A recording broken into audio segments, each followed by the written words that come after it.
Meu querido, minha querida, por favor, abra a sua Bíblia no que está escrito em Eclesiastes capítulo 3.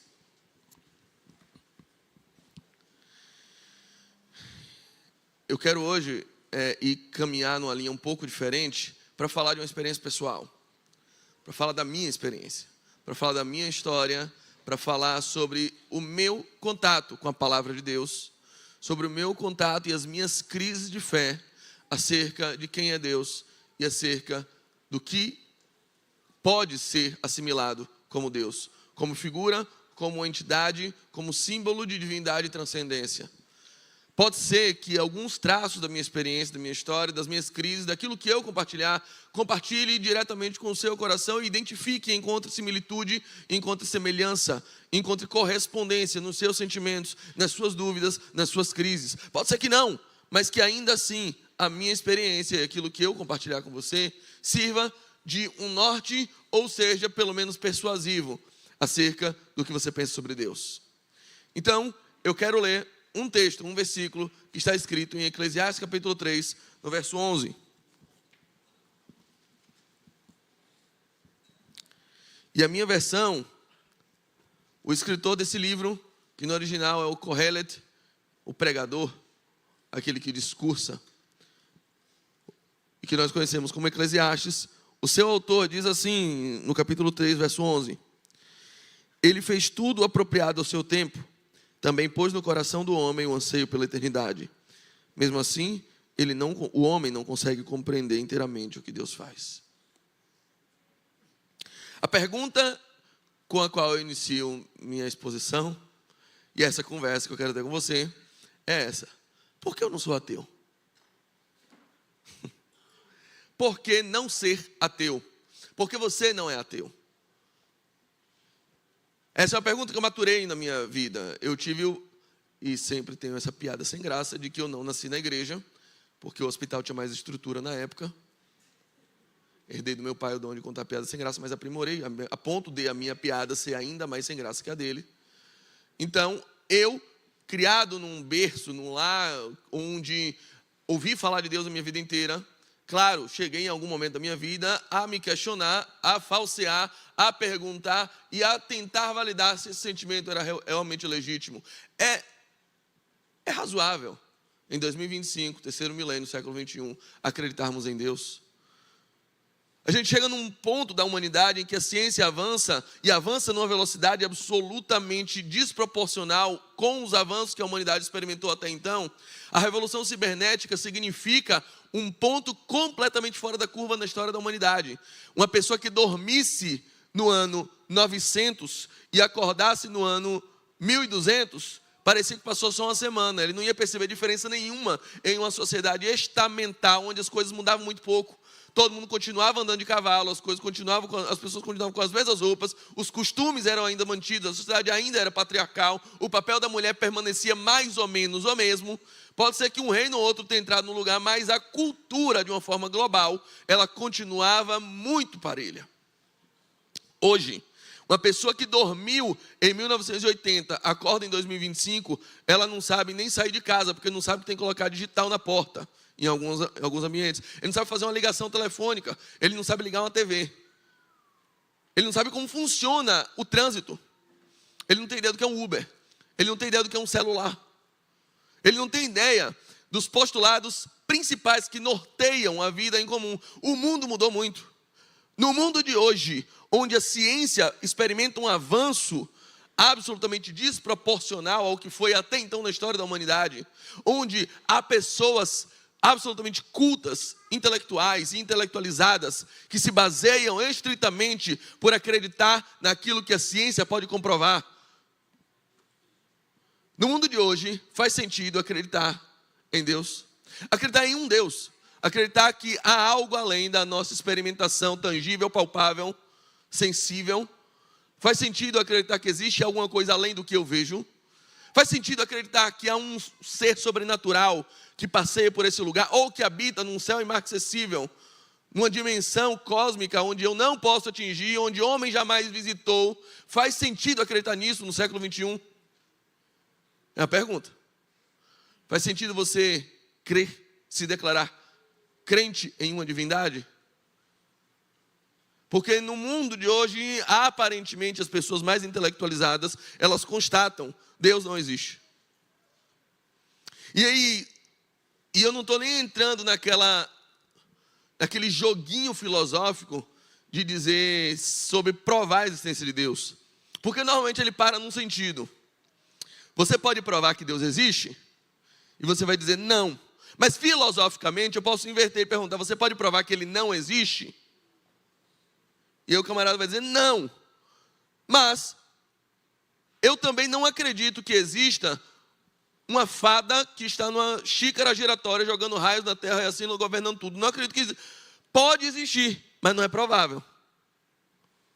Do mesmo jeito eu não acredito nesse seu Deus, porque ainda que eu não possa provar, a existência dele não parece provável à luz da visão de quem assim defende. Então há um tipo de fé que acredita piamente que não existe nada. É a fé do ateu. Por que não adotar essa fé?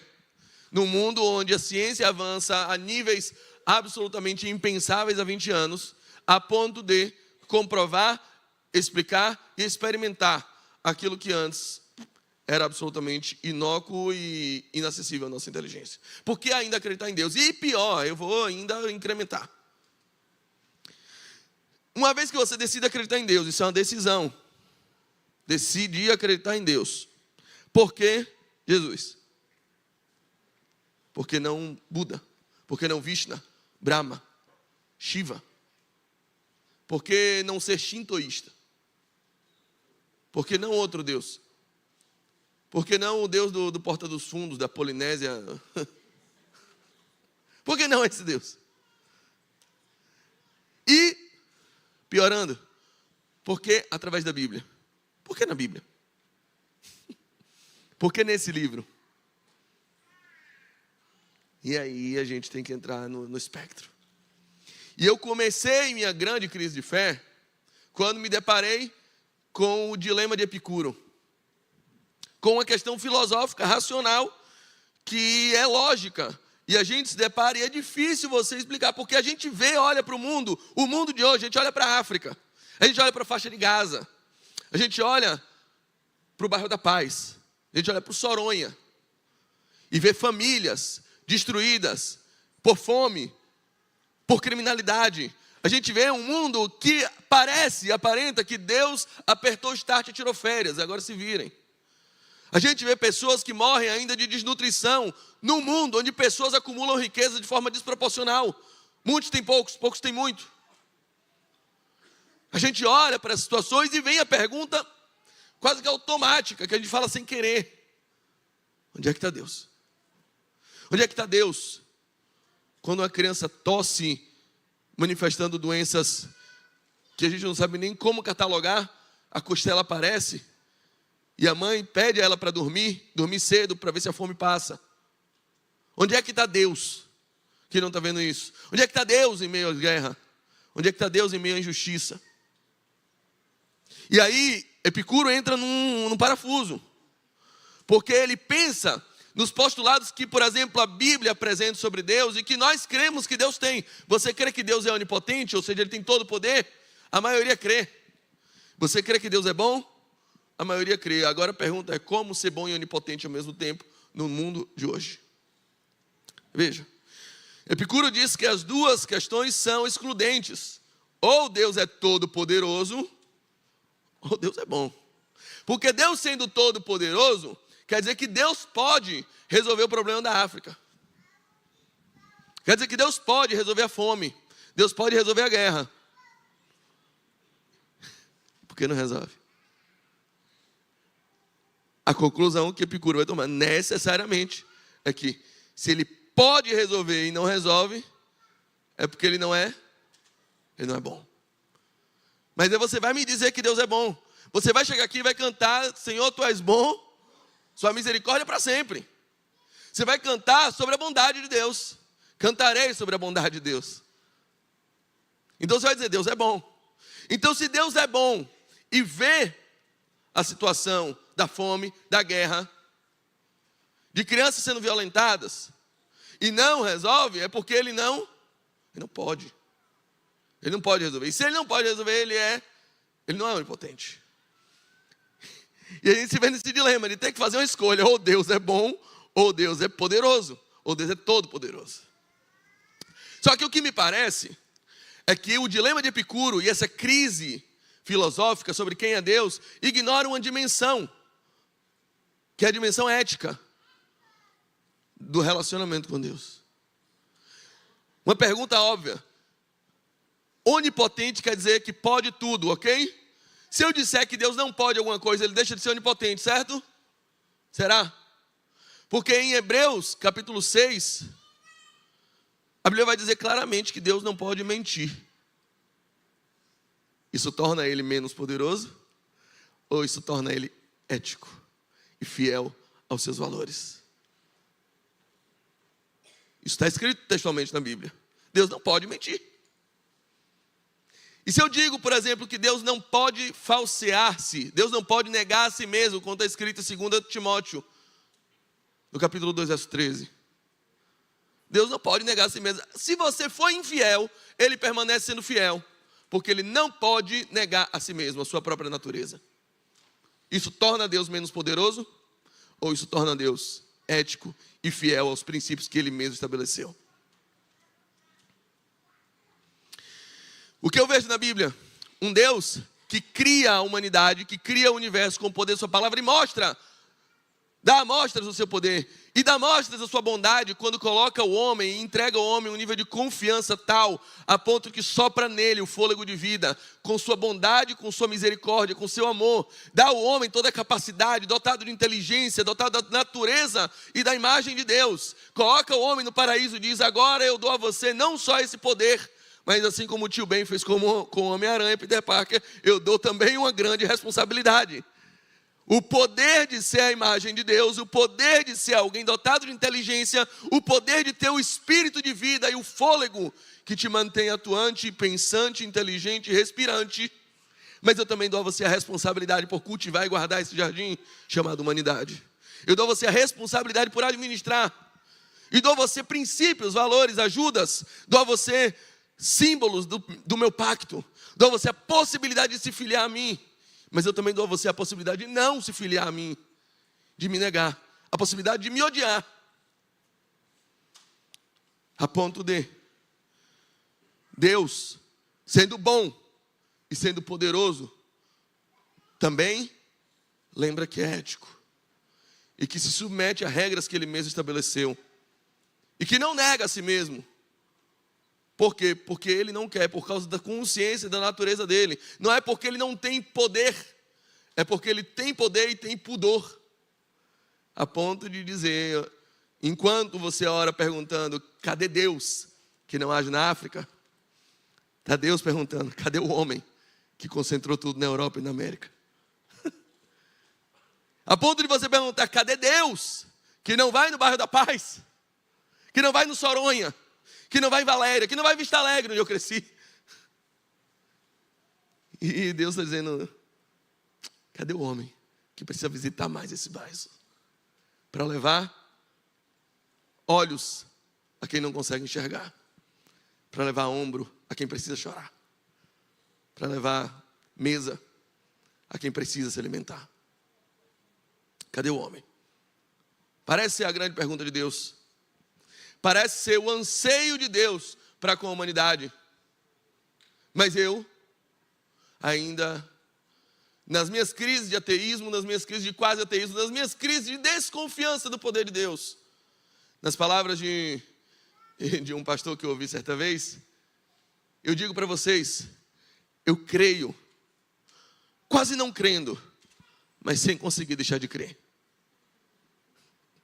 E às vezes eu oro para Deus como o filho daquela criança que é atormentada por um espírito maligno e digo, Deus, eu creio que você pode, mas me ajuda na minha incredulidade de acreditar que você vai poder na minha vida.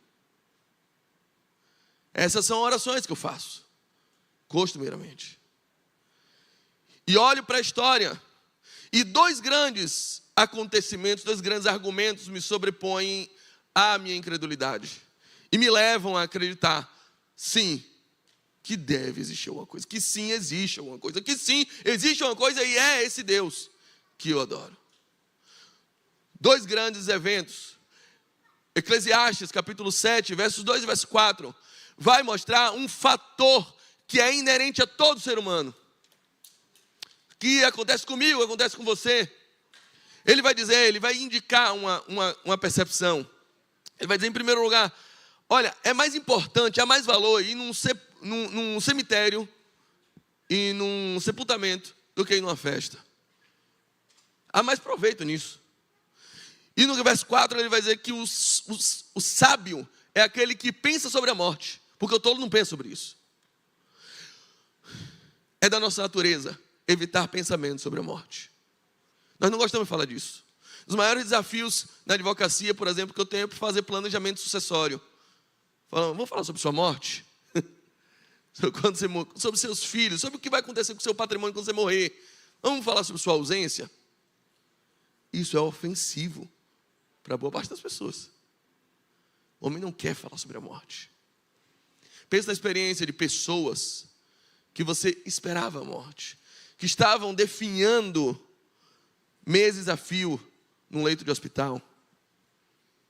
E aí eu me lembro de quando eu me peguei sincera e honestamente orando a Deus copiosamente para que Ele levasse meu pai, que abreviasse o sofrimento dele, que já padecia no hospital, dentre idas e vindas, quase com um plano sócio-fidelidade de Jorge Valente,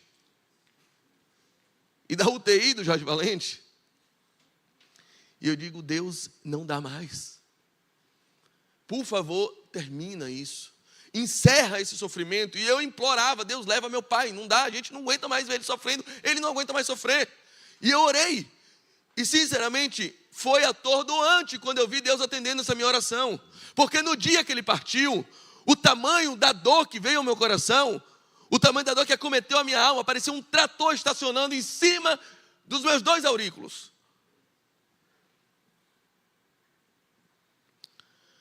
E aí a gente para e reflete. Até hoje, pensar na morte do meu pai não é um evento tão tranquilo assim para mim. Vamos combinar? A gente não lida bem com a morte. A gente não aceita a morte. A gente rejeita imanentemente, parece como um selo indelével da nossa essência, a ideia de pensar em morrer. A ideia de se despedir. Você não vai ver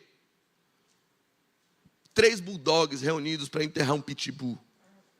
Você não vai ver uma cerimônia de um sepultamento de baleia, com baleia chorando em volta. Você não vai ver um sepultamento, uma cerimônia fúnebre no reino animal. Você não vai ver. Os animais sofrem a perda, mas eles não arrazoam sobre a morte. Eles não fazem cerimônias, eles não homenageiam, eles não fazem um evento para consolar o coração dos que ficam. Não fazem. As cerimônias fúnebres, elas são exclusivas do ser humano. O ser humano se incomoda com aquilo. E algumas religiosidades, algumas formas, algumas filosofias nos ajudam a ser resilientes diante desse momento. A ideia de que vamos ter um reencontro, a ideia de que há uma segunda chance, a ideia de que revisitaremos esse plano, a ideia de que nos encontraremos num plano futuro, a ideia de que há um paraíso, todas essas ideias nos confortam apesar da morte, mas não resolvem o problema. A dor está ali. E você pode estar esperando esse dia chegar, mas quando ele chega, ele é implacável, ele é atordoante. O homem não sabe lidar com a morte, isso é fato. E nenhum homem, em nenhuma sociedade sabe. Isso é angustiante para a gente. Porque parece para mim que a morte é um acidente. Parece para todos nós que a morte, não, isso aí não deveria acontecer. Mas você nasceu sabendo que vai morrer. Os nossos dias são contados para a morte. Todo mundo sabe que vai morrer. Mas quando a gente morre, vai dizer, imprevisível isso aí. Não esperava. Vamos combinar? Parece que a gente não foi feito para morrer. Parece que no plano original, no projeto piloto, tinha uma tal de eternidade aqui no nosso coração. E em algum momento, o software bugou. E a gente começou a morrer. Mas ainda esperando não morrer. E a segunda coisa, que aí reúne, por mais diferentes que sejam, você, morador da Pituba, com um esquimó, com um pigmeu, com um aborígene, com um morador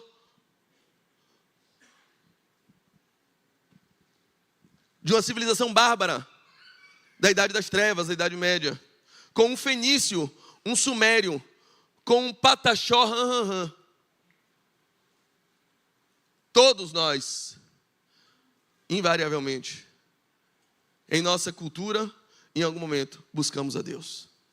Todas as culturas, todas as civilizações, desde a tribo indígena mais isolada, sem contato algum com o restante da civilização, orientais, esquimós, povos primitivos, pré-colombianos, incas, astecas, maias, todos nós, de alguma forma, sem passar por uma conferência anual daqueles que buscam a Deus, sem combinar uns com os outros, sem bater um telefone, rapaz, aqui a gente está fazendo um negócio de culto, está dando super certo, faz aí também. Fenícios não combinaram com sumérios, que não combinaram com egípcios, que não combinaram com hebreus, que não combinaram com persas, que sequer passaram WhatsApp para os mesopotâmicos. Todos eles acreditavam na divindade. Acreditavam que é possível ao homem transcender, que é possível ao homem buscar alguma coisa que não é tangível. Todos eles adoravam, todos eles cultuavam, todos eles cultuam. Aliás, essa ideia do ateísmo moderno, ela é posterior à crescente do positivismo sociológico de Augusto Comte. Ele é 3 séculos para cá.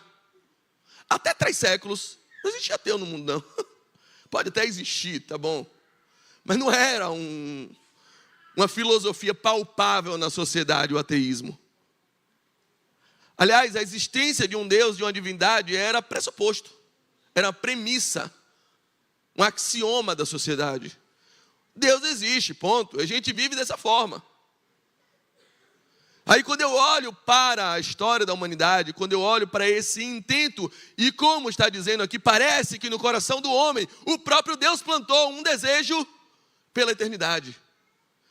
No coração do homem, em geral, faz sentido para mim, pode não fazer para você, pode não fazer para outras pessoas que vejam essa pregação, essa palestra depois, mas faz sentido para mim não ser ateu, quando eu olho para uma essência humana que basicamente, historicamente, sempre e desde sempre, buscou a Deus. E acreditou na existência de um Deus, e sem combinar um com o outro. Deus parece não ser uma construção social. Deus não é e não pode ser uma construção histórica quando histórias diferentes, de pessoas diferentes, em tempos diferentes, em espaços distintos, em contextos absolutamente não comunicáveis, buscam a Deus. Quem inventou o Deus a ponto de espalhar para todo mundo? Do mesmo jeito que todo mundo dorme, do mesmo jeito que todo mundo faz necessidade fisiológica, faz número 1 e número 2. Do mesmo jeito que todo mundo chora, do mesmo jeito que todo mundo se asseia, se banha, em qualquer sociedade, todo mundo busca Deus. Todo mundo acredita, ou sempre acreditou, que há algo além do plano que eu posso tocar, que eu possa tanger, que eu possa cheirar, escutar e tocar, enxergar. Esse é um ponto que me faz acreditar que sim, tem alguma coisa a mais.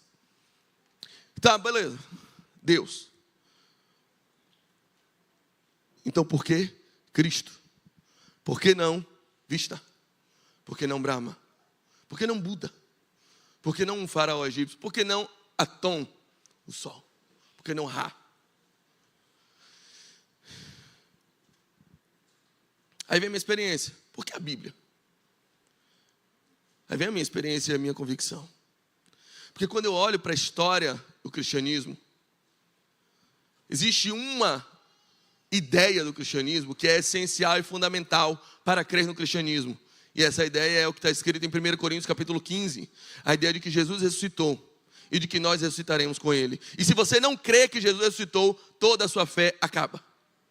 Paulo diz, se não cremos na ressurreição, toda a nossa fé é tola, vã e obsoleta. Morre a fé cristã. A fé cristã depende que Cristo tenha ressuscitado. Não adianta ser cristão se você acredita que Jesus foi um grande líder, influente politicamente, que é um grande sábio, um bom rabi, um bom filósofo, mas ele morreu e passou. Então você não é cristão. Porque a fé cristã, ela depende necessariamente de crer que Jesus ressuscitou dentre os mortos em carne. E eu creio na ressurreição, e uma das coisas que me leva a crer na ressurreição é, em primeiro lugar, há relatos fora do cristianismo que mostram que Cristo existiu, mas embora os relatos sobre a ressurreição sejam apenas dos discípulos, ok, mas aí quando eu pego o testemunho de vida desses discípulos, que tiveram a oportunidade, imagina os discípulos combinando, galera, vamos combinar aqui, bora inventar que ele ressuscitou, fundar uma seita, vamos fazer isso. É possível? É possível. Até aparecer o primeiro leão. Solto. Até a fogueira começar a esquentar. Porque foi isso que eles experimentaram. Uma perseguição comprovada, materializada e demonstrada pela história. Que fala de uma perseguição cristã nos primeiros séculos. Que davam a ele a oportunidade, antes do martírio, de negar a fé. O que seria suficiente para salvar a vida deles, dos filhos, das esposas, das famílias.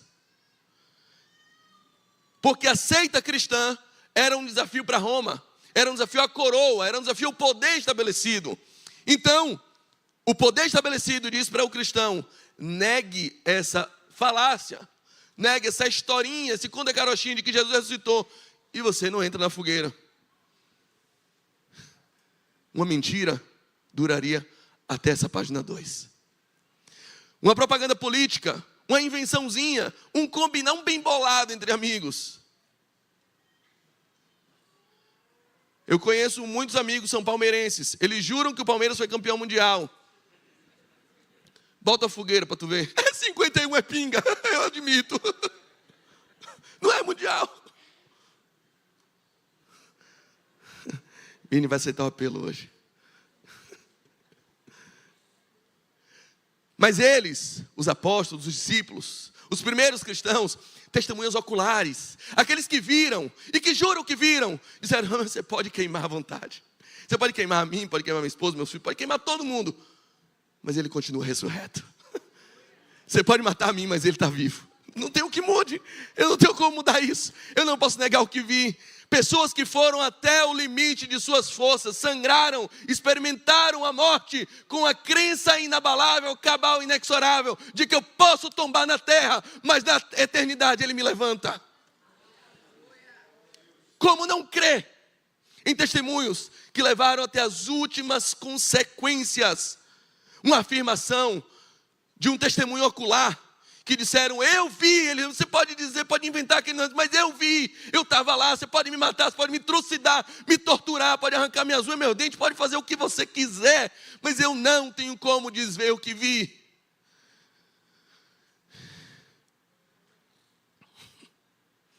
Faz sentido para mim. Faz sentido para mim isso. E a Bíblia? Porque acreditar na Bíblia é complicado. Complicado ainda mais, porque veja, eu entendo porque Harry Potter é um fenômeno de popularidade. Porque ele foi feito para ser, foi estudado, até porque é uma cópia do Castelo Rá-Tim-Bum. Um jovem bruxo mora na casa dos tios, num castelo, conversa com a cobra, dorme debaixo da escada. Isso aí tem tudo para fazer sucesso, gente. Harry Potter só botou o cara falando inglês. Igualzinho. Mas ele foi feito a partir de um estudo, a partir de um direcionamento para atingir. Eu sei porque Shakespeare, eu sei porque Romeu e Julieta é um clássico. Pô, é só ler. É fenomenal. Eu sei porque Dom Casmurro deu certo. Eu sei porque O Pequeno Príncipe dá certo. São obras geniais. E nasceram para ser geniais, de mentes geniais, super estudados e qualificados para isso. Pensa na Bíblia. Eu estou no século I e eu quero lançar esse tal de Bíblia. Esse livro. Estou com esse material aqui maravilhoso. Vou procurar uma editora para lançar. Aí eu vou lá na Thomas Nelson do século I. Cara, tô com um livro aqui, vai bombar. A gente vai lançar na próxima feira. Ó, isso aqui vai ser sucesso. Estou em contato com a Amazon. Vai lançar, vai ser um sucesso. Aí o cara diz, tá bom, como é o nome do livro? Livros. Porque Bíblia quer dizer livros. Eu, caramba, irmão. No nome mesmo, não, o nome do livro é livros. Vamos pensar um nome melhor aí, velho. Bíblia, que nome feio. Bota aí uns 50 tons de Bíblia, não sei. Quem mexeu nos meus livros? Café com livros. Café com Deus Bíblia. Não sei, vamos pensar um nome mais comercial, não sei. Livros do coração.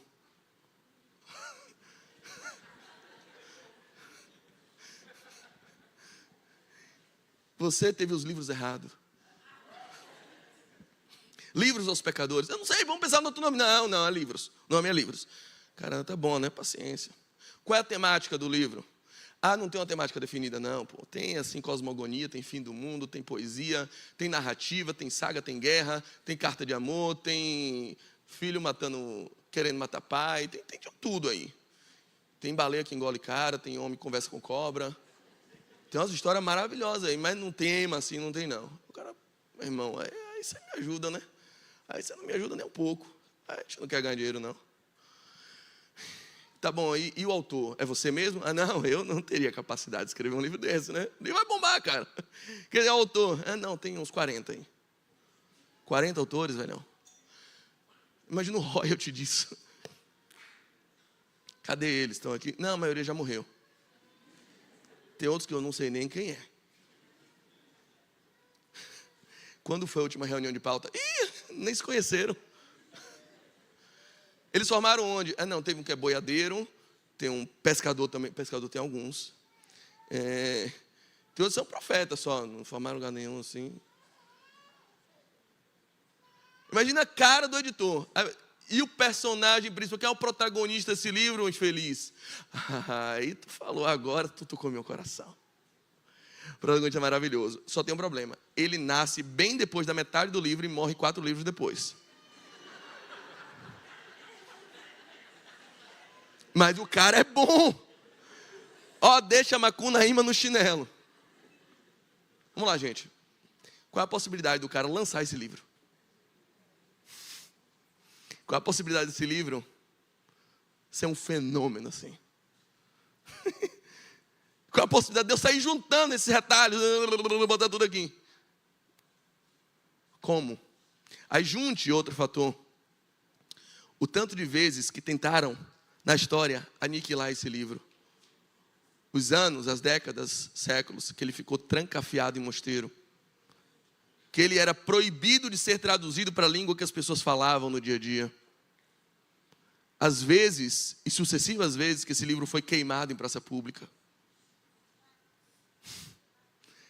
A resposta que eu encontro é a resposta de Tertuliano. Por que eu creio na Bíblia? Tertuliano usa uma frase, diz assim, credo quia absurdum.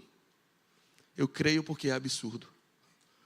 Eu creio porque, na boa, o fato de haver uma Bíblia na minha mão, no mês de julho de 2025, no bairro Jardim Armação, Salvador, Bahia, depois de tudo que ela passou, para existir, depois de tudo que ela passou, para ser preservada, e até 2005 ter um catálogo de Bíblias estimadas, vendidas, de aproximadamente 6 bilhões de cópias, fora todas elas que foram distribuídas gratuitamente por atividades missionárias ao longo do mundo, ao longo da história. Eu só posso acreditar que há um poder miraculoso, um braço forte que a preserva e que fez questão de manter ela dessa forma mais improvável possível para comprovar que é um poder sobrenatural agindo, não pensado, não previamente acordado, não previamente estabelecido por braço algum de ser humano, mas por um poder divino, miraculoso, forte e poderoso, que é capaz de manter a sua história, preservar a sua palavra e mostrar que o poder vem dele e não daqueles que preservam. É o que faz sentido para mim. É o que me desafia a dizer, desculpa, eu não tenho fé suficiente para ser ateu. Não dá. Não dá. E sobre Jesus. Jesus irrompe uma tradição de invocação que é composta na história. Você vai conhecer traços religiosos de divindades que são poderosas, que são inacessíveis e habitam em uma dimensão não tangível pelo homem, não enxergável pelo homem. Você vai conhecer testemunhos de deuses que habitam em outras dimensões e que gerem o universo, e que podem atuar e que conferem valores sobrenaturais àqueles que o buscam. Você vai ver, vai conhecer pessoas que buscam esses deuses. Você vai ouvir testemunhos como o deus Atom, o sol, o Deus que não se nega a ninguém. Pessoas que invocaram forças da natureza,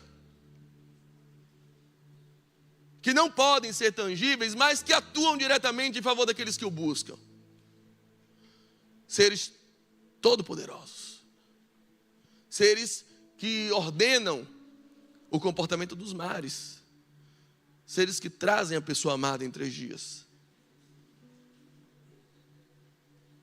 E você vai ver em paralelo, e paralelo é uma perspectiva onde não se tocam jamais, linhas paralelas não se tocam, ou é isso ou é isso. Em paralelo, você vai ver pessoas que cultuam, que adoram, que veneram grandes figuras humanas, líderes políticos, pessoas que abdicaram do seu ego, do seu bem pessoal em prol do outro, beneméritos, pessoas influentes, pessoas que pregaram o amor, pregaram virtude, pregaram fazer o bem, e essas pessoas são dignas de admiração, porque suplantaram, venceram, exasperaram as forças humanas e conseguiram demonstrar um testemunho de algo a mais do que a média. E essas pessoas, para muitos, são dignas de uma veneração, são dignas de serem tidas como grandes exemplos. Ou seja, ou se adora o que é inacessível e todo-poderoso, ou se adora o que é acessível e amoroso, e que deu exemplo aqui. Jesus é o que faz unir essas retas. Jesus é aquele Deus todo-poderoso, que existe desde o princípio, sem fim, pré-existente, dotado de todo poder, aquele por quem foram feitas todas as coisas, e sem ele nada do que foi feito se fez, aquele que estava presente na criação, aquele que era o verbo, aquele que diz haja e ageu, aquele que coordena todo o universo, a ponto de o universo ser apenas uma das preocupações de Jesus Cristo. O Deus que conhece e chama, ordena todas as estrelas pelo nome, e quando as ordena, nenhuma delas vem a faltar. Chama pelo nome, elas dizem presente. Aquele Deus que é dono de absolutamente tudo, dono do universo, aquele Deus que concentra todas as correntes de águas, todos os afluentes, os oceanos, na concha da sua mão, com extrema facilidade. Jesus é esse Deus. Jesus se apresenta como esse Deus, aquele que tem nome sobre todo nome, aquele que está assentado sobre o trono do universo, governando, tem a terra por escabelo dos seus pés. Jesus é esse Deus. Jesus é o Deus imenso, gigante, cujos céus não podem conter pelo seu tamanho. Jesus é grande demais para o céu. Jesus é esse Deus. Mas Jesus, sendo esse Deus, faz uma escolha absolutamente contrária à nossa lógica. Porque na nossa lógica, todo menino quer ser homem, todo homem quer ser rei, todo rei quer ser Deus. Aí Jesus foi o Deus que quis ser menino. Jesus pega, sendo esse Deus, sendo esse ser gigantesco, incompreensível pela nossa lógica, incapaz de ser encaixotado pela minha religião, incapaz de ser definido pela teologia da lei de armação, incapaz de ser encerrado por qualquer corrente filosófica, teológica que a gente possa criar. A gente pode tentar se aproximar sobre o entendimento de quem é Deus, mas quanto mais você se aproxima, você entende que o seu entendimento sobre quem é Deus é insuficiente para dizer quem Deus é. Jesus é esse Deus, mas Ele escolhe avançar e ser também uma outra dimensão. Ele resolve se fazer pequeno. Ele resolve passar pelo que você passa. Ele resolve ser traído. Ele resolve ser cuspido. Ele resolve ter depressão. Ele resolve um dia ter que pedir ajuda e oração para os seus discípulos. E ore por mim. A minha alma está angustiada até a morte. Ele resolve ter que passar pelo sepultamento do pai.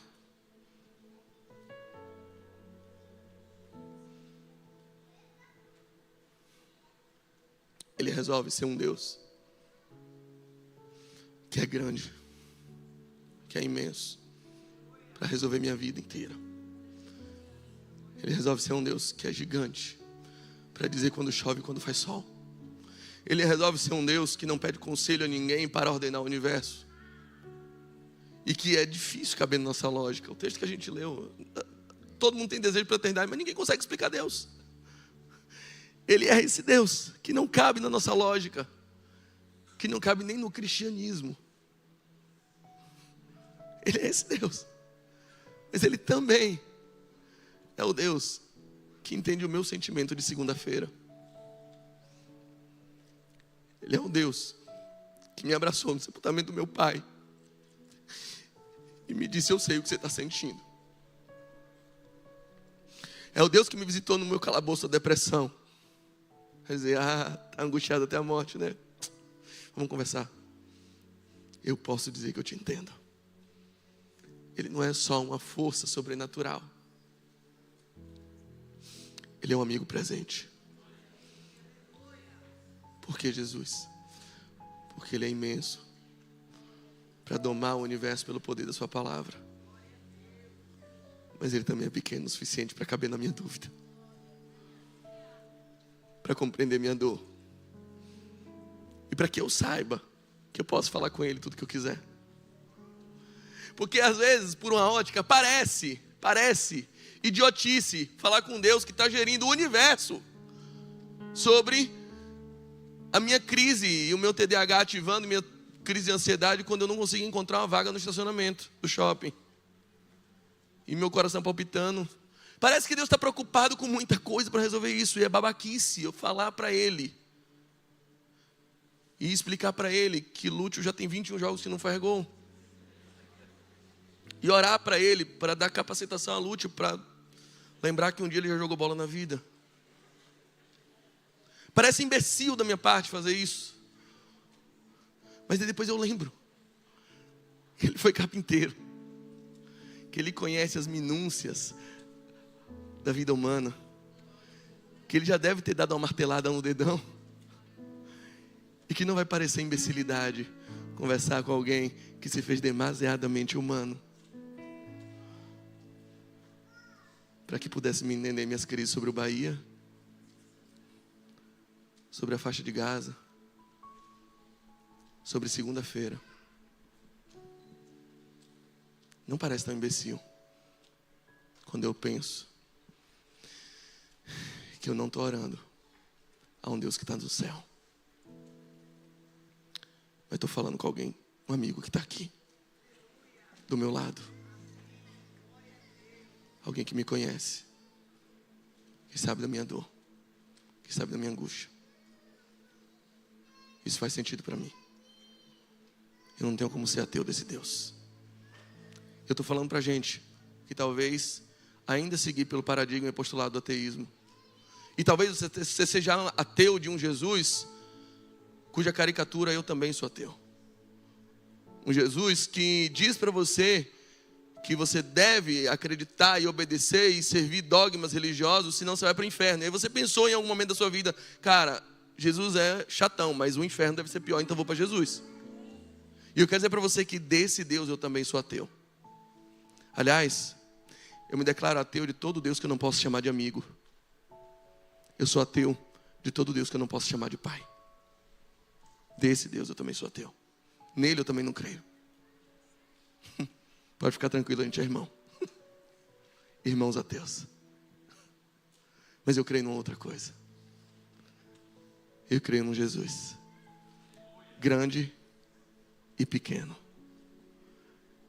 que cabe no céu, ou que não cabe nem no céu,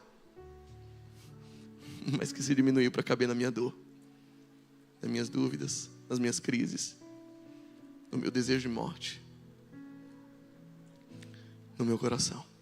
Fique de pé.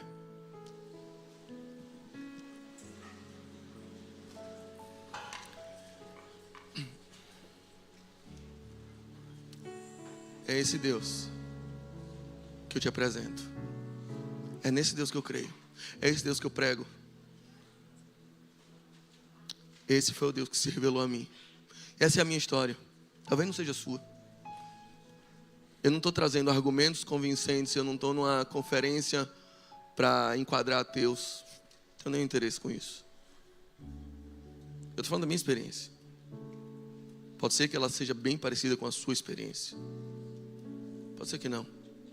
Independente de ser, nós somos diferentes. Eu creio num Deus que se revela e pode se revelar a você de um jeito diferente. Porque você é diferente de mim e Ele sabe disso. Esse Deus, Ele não é apenas monolítico. Ele não é apenas de uma só expressão. Ele mesmo se revelou a tantos outros no passado, na própria Bíblia, de formas absolutamente distintas. Ele se revela a Moisés no fogo do monte, numa ventania, num trovão. Aí vai Elias para o monte, o mesmo monte, esperar fogo, ventania e trovão. E a Bíblia diz assim, e Deus não estava no monte, e Deus não estava no fogo, Deus não estava no vento, Deus estava no silêncio. O Deus que grita no meu ouvido pode falar com você no silêncio, com a voz mansa e delicada. O Deus que falou na minha dor, o Deus que fala no meu choro, pode falar com você no gol do seu time. Deus é esse. Apesar da glória que Ele tem, Ele se importa comigo. Eu pergunto, por que eu? Quem sou eu? E Ele diz, porque eu também já fui um quem sou eu. Jesus escolhe nascer num lugar que não era próprio para crianças nascerem. Jesus escolhe nascer numa nação minúscula no Oriente Médio. Jesus escolhe nascer numa família do pior lugar do pior lugar. Jesus escolhe nascer numa família disfuncional, em que o pai dele está deixando a mãe dele secretamente porque acha que foi traído.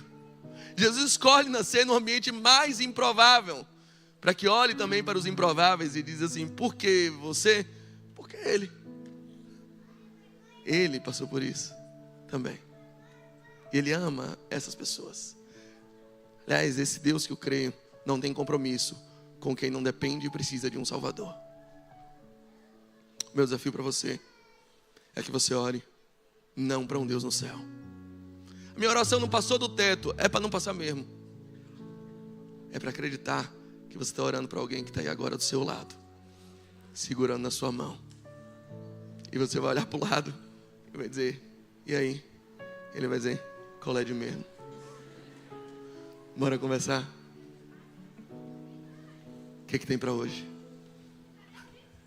Está preparado? Amanhã é segunda. Tem jogo do Bahia mais tarde. Prepara o coração. Será que hoje tem gol de Lúcio? Não sabemos. Mas Ele vai estar lá comigo, ou onde eu estiver. E vai estar com você, onde você estiver. Ele é desses. Ele não solta a sua mão. É a esse Deus que eu te desafio a orar nessa manhã. Feche seus olhos e converse com Ele, sabendo que Ele está perto.